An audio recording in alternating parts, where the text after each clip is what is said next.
anti-test tube baby.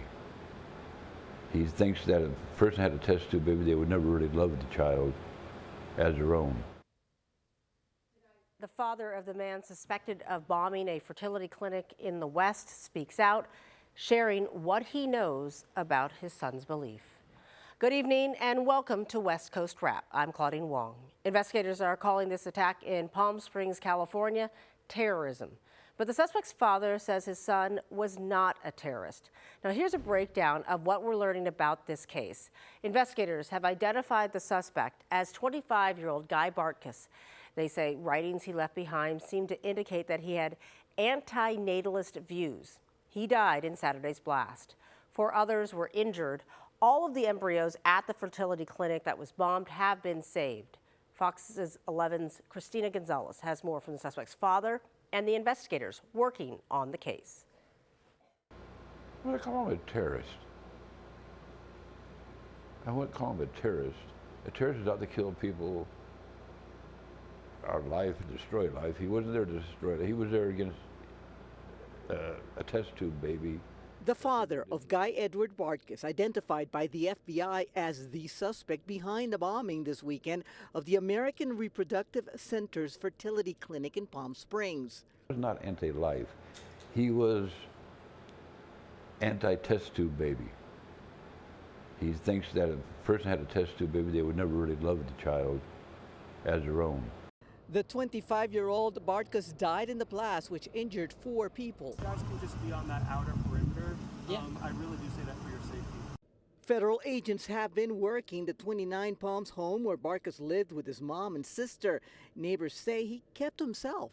And I think that's probably the way he wanted it. You know, a lot of times when people do stuff like this, they kind of stay away from the public eye, away from a lot of public attention. Back at the explosion site, the effort expanding from investigating to also trying to save the embryos at the clinic. We didn't know what a cryogenic tank looked like or what it was, what we were going to find. But they did find what they were looking for and saved all the facility embryos, and they're just beginning to hear the thank yous. That's when things started to kind of hit home that like we were involved in something that was pretty special. And you can see the Kaiser Permanente offices, including the pharmacy. All this remains closed, but we're told tomorrow they will reopen. We'll keep you updated. I'm Christina Gonzalez in Palm Springs, Fox 11 News. Attorney General Pam Bondi has issued a statement on the bombing, saying in part, the Trump administration understands that women and mothers are the heartbeats of America. Violence against a fertility clinic is unforgivable.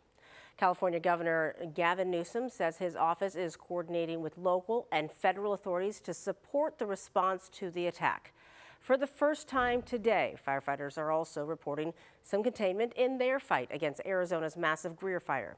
Late this afternoon, they said they had containment up to 39%. That's up from 38% this morning. This fire has grown to more than 20,000 acres since starting last week. Multiple structures have been destroyed. Earlier today, crews talked about the progress they are making despite the hot, dry, and windy weather. Crews were working in the wind all day yesterday, trying to secure all of this eastern edge, northern edge, and then, of course, the western edge. Into the night shift last night, they did the same. They followed up what great work we did during the day and then continued that great work all through the night.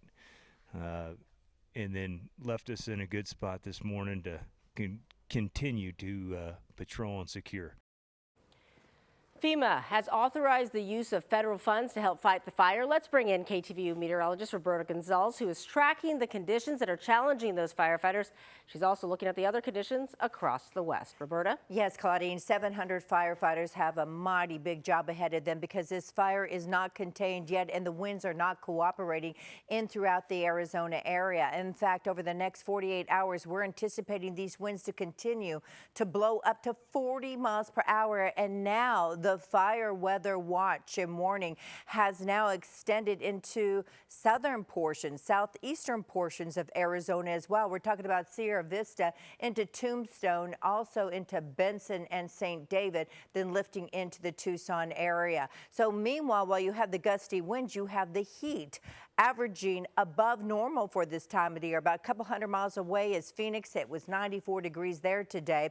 We do have a couple of different elements going on, but it's not really affecting the Arizona area. We had a little bit of a trough that skirted by the higher elevations of Flagstaff, but that's now out of here. We're looking at an area low pressure bringing a smattering of rain showers in throughout the Pacific Northwest, and also now a marine layer that's developing around that northwestern quadrant of the state of California around Eureka, where we're squeezing out a little bit of drizzle due to the condensation from that marine layer. But that marine layer is noticeable because it's now developing around the California coastline too. And that's certainly good news because in San Francisco today, in the inland areas around the Carquinez Strait and also Solano County, there was a fire weather watch and a red flag warning in effect that was allowed to expire a little bit earlier. Now, San Francisco average high is 64, today 68, and it was allowed to expire as far as the warning is concerned because of that marine layer that's now developing. No signs of any clouds in the Los Angeles area. The average high is in the low 70s, but today 80 degrees. Look at this beautiful view in Seattle with the cloud cover and the impending rain showers. 61 degrees, currently 63 San Francisco. A pair of sixes in throughout Southern California, the Los Angeles area, 84 in Vegas. By the way, Wednesday or Thursday, Vegas, you should see your first 100-degree reading this year. Mid-50s right now in Salt Lake City. Now, as far as extended forecast is concerned, it's just a smattering of rain showers overnight, tonight, and throughout Seattle, backing all the way into Portland. Otherwise, we've got full sunshine and a warming trend for the San Francisco Bay Area, well above average for this time of year. Los Angeles, you are reaching temperatures in the mid-80s as well, but look at Phoenix. This is not going to help firefighters across the state of Arizona. Temperatures by Wednesday in the triple digits. We're very lucky. Just the grace of God. Well, tornado damage surrounds a lot of people in eastern Colorado tonight, but many victims consider themselves lucky. Fortunately, no one was injured in Colorado's tornado outbreak. Fox 31's Shal Turner spoke with victims who watched a twister rip through their neighborhood. The wind was ferocious. It was crazy. And it quickly evolved into a full-fledged tornado, taking residents in this community north of Elizabeth by surprise. I look over and it's right there. We didn't know at the time that it was a tornado. The pinpoint weather beast driving through the debris as sheriff's deputies closed several roads. Derek Smith tells Fox 31 he was mowing his lawn when he looked up and saw the tornado damage this home. It was all swirling and the roof, stayed up and didn't come back down. And then, then the other structures started just collapsing. He was then struck by debris. Enough to turn my head and catch attention. We went inside and then we could see it was moving across. And then once it cleared the neighborhood, we both went over and made sure everybody was okay. The Elbert County Office of Emergency Management moved in fast. They tell Fox 31 the department knew what could happen and made sure to prepare. We want to take care of our residents. We were on alert before this even started. The fire departments for this area were ready and had extra personnel. Tornadoes are known for destroying some homes and skipping right over others. This one was no different. We're very lucky. Just the grace of God. And that was Fox 31's Shal Turner. At least 25 homes were damaged by tornadoes in Colorado yesterday. About 10 other structures were also damaged. Still moving. He's moving, Newly released body camera footage showing some of what happened at the scene of a mass shooting in Las Vegas. Coming up, what officers think prevented that gunman from injuring more people. And a warning for anyone planning a trip to Mexico. More on the travel alerts being issued by the U.S. State Department and what they are saying about increased crime and cartel activity. Right there, bud. Shots fired, shots fired. That was 2 William 34. Still moving. Police body camera video showing an officer outside of a Las Vegas gym where a gunman had opened fire. Now, this happened Friday afternoon. Police say the suspect, 33-year-old Daniel Ortega, shot and killed an employee and injured at least 3 others. Surveillance video showing Ortega pacing near the front desk before opening fire with a long-range rifle. Ortega was the member of the gym and fired 24 rounds before his rifle malfunctioned. Police later confirmed the weapon jammed, likely preventing more deaths. Police officers shot Ortega as he tried to run away, and he later died at the hospital. Fortunately, this gentleman had a malfunction in his weapon, which actually saved this from being a mass casualty event. Our officers arrived as he was not currently shooting. If he had been, then they would have pushed through those doors and gone through that gym until they engaged him. Authorities say there's no known connection between Ortega and the victims, and the motive is still under investigation. The family of a Los Angeles sheriff's deputy who died during a fire at a shooting range is suing the sheriff's department. Deputy Alfredo Freddy Flores died months after enduring third-degree burns from the fire in 2023. He was going through firearm recertification at a sheriff's department shooting range when that facility caught fire.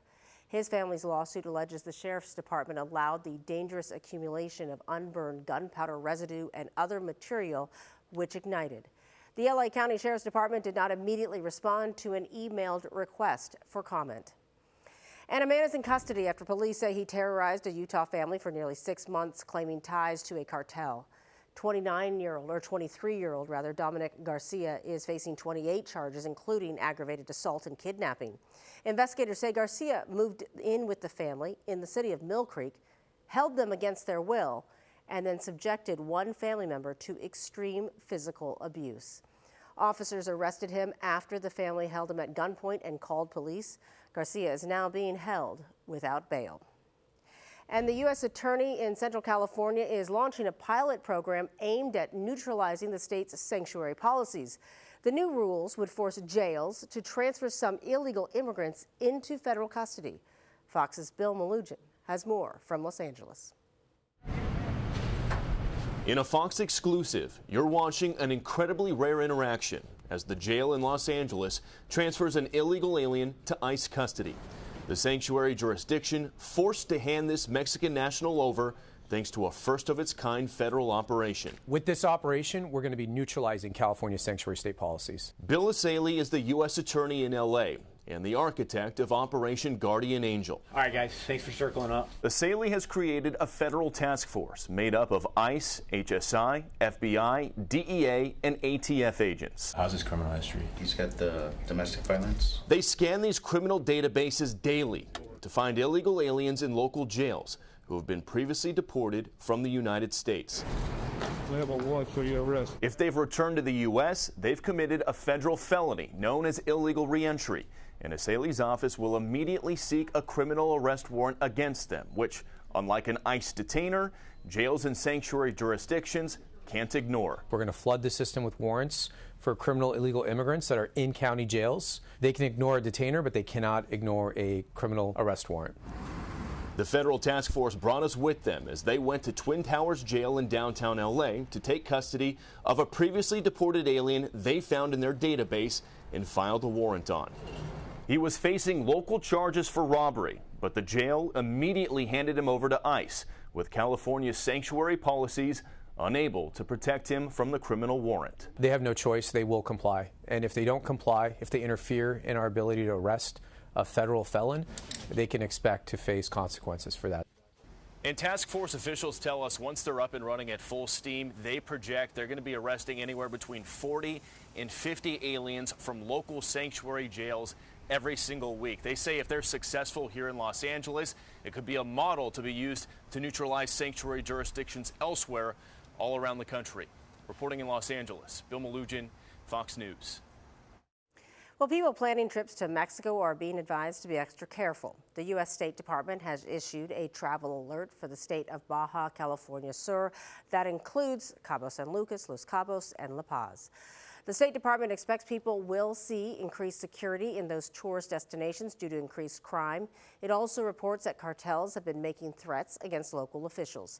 The State Department suggests tourists in Mexico follow the U.S. Embassy on social media to stay on top of any travel advisories. And the family of a San Diego woman who was shot and killed during the January 6th riot will receive nearly $5 million from the Trump administration. The settlement will resolve a federal lawsuit that Ashley Babbitt's estate filed last year. A Capitol police officer shot and killed Babbitt during the January 6th riot as she tried to breach the House Speaker's lobby. The officer who shot her was cleared of wrongdoing. A nationwide crackdown earlier this month that charged more than 200 people with child sex abuse crimes includes 3 suspects from Oregon. Fox 12's Ezra Kaplan shows us what's being done to combat many of these crimes that start online. Most often, it starts with a conversation, whether on Instagram or Roblox or Snapchat or Call of Duty or anywhere on the internet with a chat function. Someone there is pretending to be of like age or whatever, and so they start engaging and become a friend. They ask for explicit images. And just like that, what started as a friendly chat has revealed itself as criminal behavior. Very quickly it turns to, now I need money. Or I'm going to now send all your pictures that you just sent me to your family and friends that I just took off of your Instagram. This is sextortion, and it's a crime that is disturbingly on the rise. Over the last 5 years, our number of cyber tips has increased dramatically. We now get over 10,000 a year. When we first started, I think the numbers were like 1,000. Mark Williamson leads Oregon's task force on internet crimes against children. And until last year, there were only 5 people working full-time to sort through all those tips. Now the group has quadrupled thanks to $2.7 million from the state. Before this started, we were maybe a month or 2 months behind actually getting to our cyber tips, to actually viewing them. Now we're 24 hours. Some of the key hires are not the ones busting down doors. They are the technical experts examining electronic evidence. How important are these digital forensics that you do? They're critical to almost every case in law enforcement these days involves at least a phone. And tracking down that electronic evidence can make all the difference. Let's go to work. Meet Flora, a dog who can sniff out those electronics. The scent is a chemical, and the chemical is only on devices that can either store or transmit data. That includes everything from a cell phone, a hard drive, even an SD card. We thought we'd put Flora's skills to the test. Let's see if she can find it. All right, let's go to work. Let's go to work. Seek, seek, show me. Seek, seek, show me. Yes, good girl, good girl. She's found devices that may have otherwise been missed on searches. As an investigation moves forward, it falls on law enforcement agents to break the news to parents about the crimes being committed against their own children. What do those conversations kind of look like? They're very uncomfortable. And oftentimes the parents really have no idea what's going on. Kids' lives have become so deeply online that experts say that parents have to do a better job knowing what is going on during screen time. I asked Mark Williamson if he had one piece of advice for parents, and he said, tell your kids not to share images of themselves, especially the more risque ones. You might think that image is just going to one person, even a boyfriend or a girlfriend, but once something's on the internet, there's very little stopping it from being shared again and again and again, and then it's out of control. Reporting in studio, Ezra Kaplan, Fox 12 Oregon. Well, the toddler son of a TikTok star in the West has died after being pulled from a pool. Police say Trig Kaiser died yesterday, 6 days after being found in a pool in Chandler, Arizona. Circumstances surrounding the 3-year-old's death are under investigation. The young boy was the son of Emily Kaiser. She is a TikTok creator with more than 3 million followers. Progress in the Southern California fire zone coming up. The new video just posted showing some of that progress that's being made by crews in the Palisades and Altadena neighborhoods. And it's being called a cherry crop disaster. Why farmers say you may have a much harder time finding that summer treat this year. I bite into this. It's not looking great, I can tell you that. We have an update tonight on Southern California's wildfire recovery effort. Governor Gavin Newsom has new video that he just posted online showing progress those crews are making clearing out debris. As you can see, many lots in Pacific Palisades and Altadena neighborhoods appear to be clear. The video's caption says in part, quote, paving the way for the rebuilding process. The Palisades and Eaton fires destroyed more than 16,000 structures in January. And a fast-moving grass fire destroyed 11 vehicles in Sacramento over the weekend. Flames ripped through 10 acres before firefighters got that situation under control yesterday. Crews were able to keep the fire away from a nearby church and apartments. Still, many cars in the area were destroyed. The cause of the fire is under investigation. And severe weather that hit the West nearly a year ago may make it harder for people to find summer fruit in stores. Fox's Kimberly Cruz spoke with farmers in California's Central Valley, and they say they're dealing with a cherry crop disaster. I bite into this. Jason Chinchillo is the owner of Lodi Blooms, a roughly 40-acre orchard that grows 5 different kinds of cherries. What kind of cherries are these? These are coral champagnes. A summer treat that could be hard to come by this year. It's not looking great, I can tell you that. Chinchillo says several weather factors impacted the crop growth. Right in here, there's just a bunch that's blank, right? That's not normal. He says it traces back to last summer, where there were multiple days of triple-digit temperatures. The other is there was quite a bit of rain and more so the wind in the springtime during bloom, and there's the thought that the viability of the pollen was much less because of the drying effect that the wind can have on pollen. In a statement to Fox 40, San Joaquin County Agricultural Commissioner said, quote, based on cherry grower and packer surveys, the county experienced a 43.41% reduction in yield compared to the 5-year average, with an overall crop loss to be 1.39 tons per acre, resulting in an estimated economic loss of over $101 million. Chinchillo adds his orchard alone is seeing about 50% less crop.